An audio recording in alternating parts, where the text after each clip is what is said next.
प्रिय विद्यार्थियों, नमस्कार। मैं सुरभि नामदेव, मानवीय की हिंदी विभाग से, और आज मैं प्रस्तुत हूँ आपके सामने आपकी पाठ्य पुस्तक के उत्साह निबंध के व्याख्यान के साथ। उत्साह निबंध में हम आचार्य रामचंद्र शुक्ल के इस निबंध के द्वारा जानेंगे कि किस तरह से उत्साह जीवन को आनंद से भर देता है, किस तरह से उत्साह का प्रभाव जीवन में सकारात्मकता लाता है और हमें अच्छे कार्य करने के लिए प्रेरित करता है। हम यह जानेंगे कि उत्साह का होना जीवन में क्यों आवश्यक है। तो आइए चलते हैं। सबसे पहले उत्साह निबंध के लेखक आचार्य रामचंद्र शुक्ल के जीवन परिचय पर एक नज़र डालते हैं। विद्यार्थियों, आचार्य रामचंद्र शुक्ल का जन्म 11 अक्टूबर 1884 में हुआ था। आचार्य रामचंद्र शुक्ल उत्तर प्रदेश के बस्ती जिले में अगोना गांव में जन्मे। आपकी माता का नाम निवासी देवी और पिता का नाम चंद्रबली शुक्ल है। मिर्जापुर के लंदन मिशन स्कूल से आपने फाइनल स्कूल परीक्षा पास की थी। आचार्य रामचंद्र शुक्ल का देहावसान 2 फरवरी सन 1941 को हृदय गति रुक जाने से हुआ। आचार्य रामचंद्र शुक्ल के निबंधों की भाषा हमेशा गंभीर और क्लिष्ट मिलती है। उसका कारण उनके जीवन पर पड़ने वाले अलग अलग प्रभाव हैं। सबसे पहले अगर देखा जाए तो बचपन में ही केवल 9 साल की उम्र में उनकी माता का देहावसान हो गया था। ऐसे में शुक्ल जी का बाल्यकाल प्रतिकूल परिस्थितियों से भरा हुआ बना दिया। मिर्जापुर में आचार्य रामचंद्र शुक्ल के पिता सदर कानूनगो यानी न्यायालयीन पद पर थे। इसलिए उनके पिता की इच्छा थी कि मेरा पुत्र भी न्यायालय में किसी पद पर प्रतिष्ठित हो, या तो वकील बने या तहसीलदार। लेकिन आचार्य रामचंद्र शुक्ल का मन साहित्य और हिंदी की सेवा में रमा हुआ था, अतः वकालत की पढ़ाई वे कर न सके, और जब उन्हें तहसीलदारी दिलवाई गई तो स्वाभिमानी आचार्य रामचंद्र शुक्ल उस पद को त्याग कर आगे बढ़ गए। आचार्य रामचंद्र शुक्ल की साहित्य सेवा की लंबी उपासना देखने को मिलती है। 1903 से 1908 तक आचार्य रामचंद्र शुक्ल आनंद कादंबनी के सहायक संपादक रहे हैं। 1903 से 1908 तक लंदन के मिशन स्कूल में चित्रकला के अध्यापक ही रहे। देखा जाए तो आचार्य रामचंद्र शुक्ल का व्यक्तित्व रचनात्मकता और कलात्मकता से परिपूर्ण दिखाई पड़ता है। 1919 में काशी हिंदू विश्वविद्यालय में हिंदी प्राध्यापक के पद पर भी वे नियुक्त हुए। अगर हम बात करें हिंदी सेवा के दौरान आचार्य रामचंद्र शुक्ल की रचनाओं के विषय में, तो हम पाते हैं कि आचार्य रामचंद्र शुक्ल के आलोचनात्मक ग्रंथ बहुतायत में उपलब्ध होते हैं। काव्य में रहस्यवाद, अभिव्यंजनावाद, रस मीमांसा आदि शुक्ल जी की आलोचनात्मक रचनाएं हैं। आचार्य रामचंद्र शुक्ल एक प्रतिष्ठित निबंधकार के रूप में हिंदी साहित्य में अपना स्थान रखते हैं। उनके निबंधात्मक ग्रंथों में निबंध संग्रह निबंध चिंतामणि 2 भागों में संकलित है। ऐतिहासिक ग्रंथ हिंदी साहित्य का इतिहास।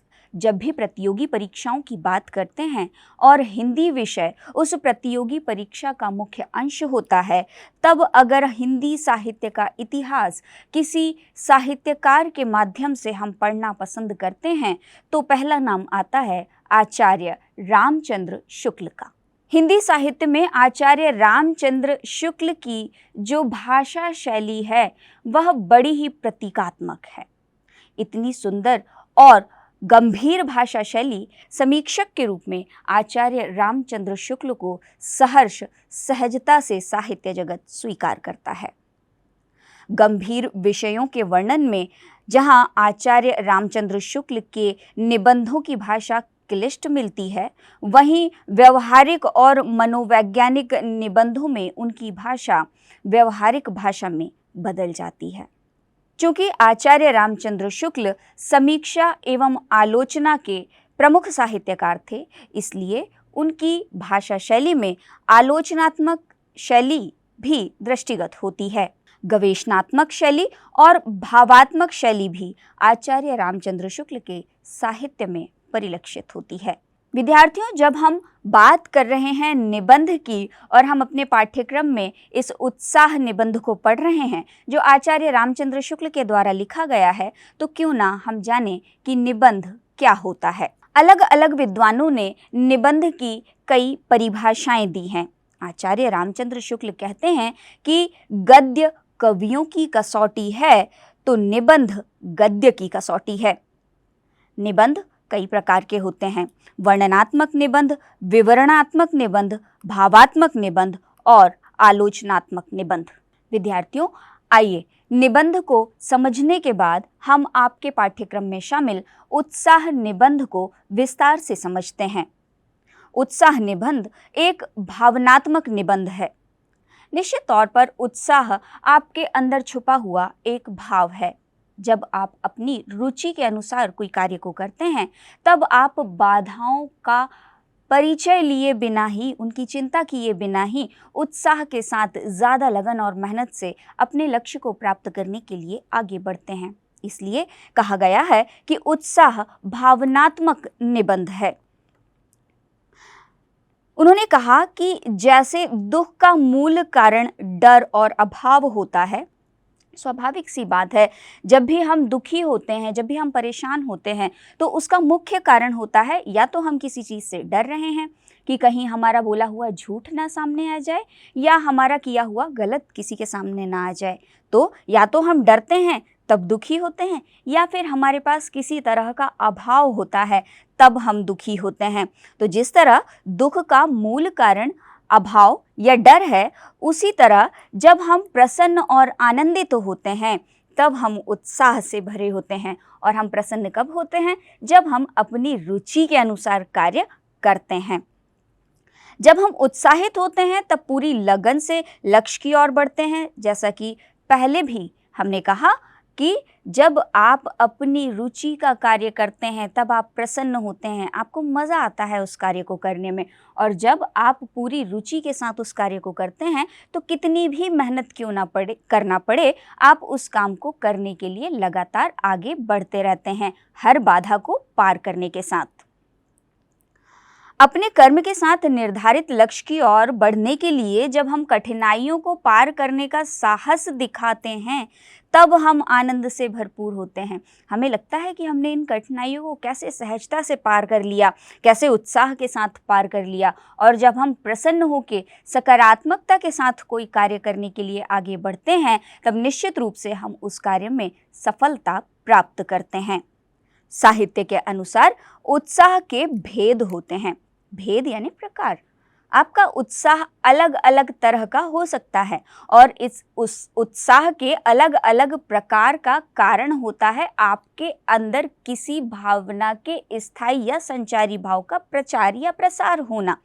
जैसे कि एक युद्धवीर जानता है कि युद्ध में या तो जय होगी या पराजय। अगर पराजय होती है तो मृत्यु निश्चित है। यहाँ युद्धवीर यह जानता है कि संभव है कि युद्ध का परिणाम उसकी मृत्यु हो, लेकिन बावजूद इसके वह चूंकि उत्साह से इस युद्ध को करने में आगे बढ़ता है, इसलिए मृत्यु की परवाह किए बिना वह आनंद के साथ युद्ध करता है। तो एक उत्साह होता है युद्धवीर का उत्साह, जहाँ साहस होता है, जहाँ दबंगता होती है। फिर होता है दानवीर का उत्साह। एक दानवीर प्रवृत्ति का व्यक्ति होता है जिसे लगता है कि उसके पास जो है वो ईश्वर का दिया हुआ है, और उसके आसपास यदि कोई ऐसा व्यक्ति है जो अभाव से ग्रसित है, मान लीजिए उसके पास खाने को भोजन नहीं है, पीने को पानी नहीं है, स्कूल में फीस भरने का पैसा नहीं है, तब वह दानवीर अपने कोष से उस ज़रूरतमंद की सहायता करता है और ऐसा करने में वह प्रसन्नता और आनंद का अनुभव करता है। तो यह हुआ दानवीर का उत्साह। इसी तरह होते हैं दयावीर। दया का मतलब होता है करुणा। कई लोग मन से बड़े करुण स्वभाव के होते हैं, जिन्हें दूसरों का दुख देखा नहीं जाता और ऐसी परिस्थितियों में वो करुणा से भर जाते हैं और सहयोग के लिए अपना हाथ आगे बढ़ाते हैं। युद्धवीर अपने प्राणों की परवाह नहीं करता और दानवीर अपने कोष की परवाह नहीं करता। इसी तरह दयावीर अपने समय की परवाह नहीं करता और उत्साह और सकारात्मकता के साथ ये अपने अपने क्षेत्र में अपने अपने काम करते रहते हैं। इसी तरह आप विद्यार्थी हैं, आपके भीतर विद्या अध्ययन करने का उत्साह लगातार बने रहना चाहिए, जिससे आपका चहुमुखी विकास हो सके। आचार्य रामचंद्र शुक्ल के इस निबंध के माध्यम से जीवन में सकारात्मकता के प्रति उत्साह बनाए रखने की प्रेरणा मिलती है। पाठ्यक्रम में इस उत्साह निबंध को शामिल करने का उद्देश्य सकारात्मकता की ओर आपको बढ़ाना है।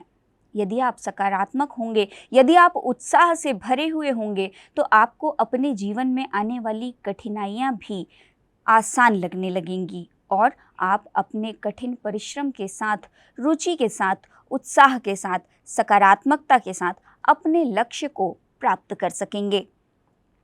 उत्साह के भेद बताते हुए उन्होंने मुद्रा राक्षस नाटक में चाणक्य और राक्षस के बीच नीति से होने वाले प्रहार, हनुमान के समुद्र पार करने के प्रति उत्साह जैसे कई उदाहरण दिए हैं।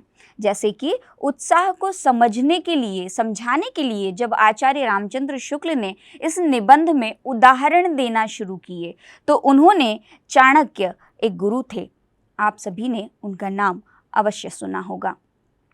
तो चाणक्य और राक्षस के बीच जो भी वार्तालाप हुआ, जो भी विवाद हुआ और इसमें उन्होंने किस तरह से बातों बातों में एक दूसरे पर प्रहार किया, इसका उदाहरण, यानी अगर आपके पास बौद्धिकता का उत्साह है तो आप किसी से अपने शब्दों को खराब किए बिना ही विवाद में विजय प्राप्त कर सकते हैं। इसी तरह से हनुमान के समुद्र पार करने का उदाहरण भी उत्साह निबंध में आचार्य रामचंद्र शुक्ल द्वारा दिया गया है। उन्होंने कहा कि किसी कर्म के संबंध में जहां आनंदपूर्ण तत्परता दिखाई पड़ती है, हम उसे ही उत्साह समझने लगते हैं। कई बार ये भी होता है कि हम उत्साह को जान नहीं पाते कि वास्तव में यह उत्साह है या किसी गलत कार्य को करने के प्रति हमारी लगन।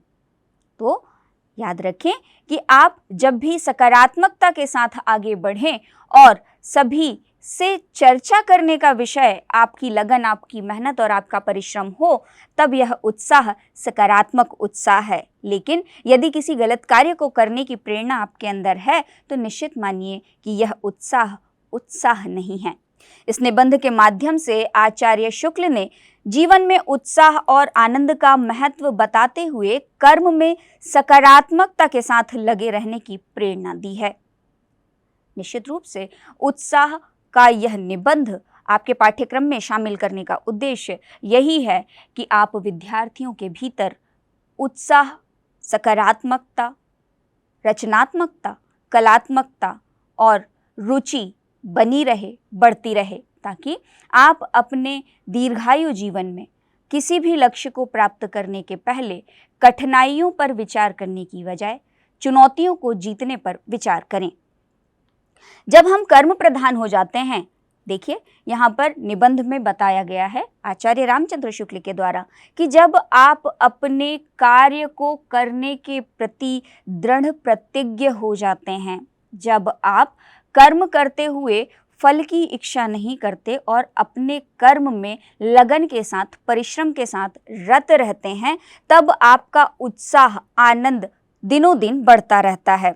और पहला कर्म भावना से आता है, दूसरा कर्म फल भावना से आता है और तीसरा आगंतुक से प्राप्त होता है। जब हम भावनात्मक रूप से उत्साहित होते हैं, तब हम उत्साह से भरे होते हैं और मुश्किलों को पार कर जाने की इच्छा रखते हैं। फल की भावना से जब हम जानते हैं कि हमारे इस अध्ययन से, हमारी इस पढ़ाई से हमें परीक्षा में उच्च अंक प्राप्त होंगे, तब हम ज़्यादा उत्साह से भर जाते हैं।